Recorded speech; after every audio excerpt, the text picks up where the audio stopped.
యేసుక్రీస్తు నామములో బెతస్తా విడుదల పరిచయాల తరపున మీకు ప్రేమపూర్వకమైన వందనాలు. ఈ దిన వాక్య ధ్యానము. ఆపత్కాలమున నీవు నన్ను గుర్చి మొరపెట్టుము, నేను నిన్ను విడిపించెదను, నీవు నన్ను మహిమపరిచెదవు. కీర్తనల గ్రంథం 50వ అధ్యాయం 15వ వచనము. కష్టకాలంలో మనం దేవునికి మొరపెట్టాలని దేవుని యొక్క ఉద్దేశం. ప్రార్థనలు వినడం, ఆత్మతో సత్యంతో ప్రార్థించే వారికి సహాయం చేయడం ఆయనకు అతి ప్రియం.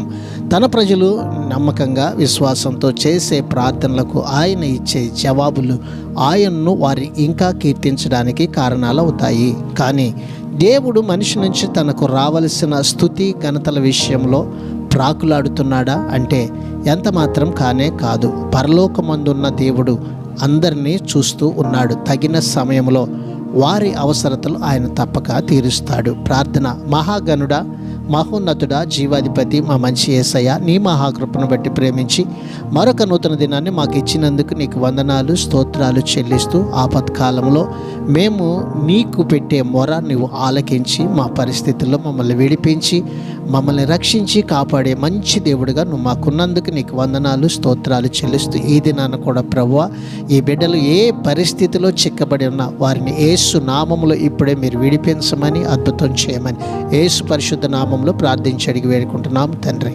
ఆమేన్.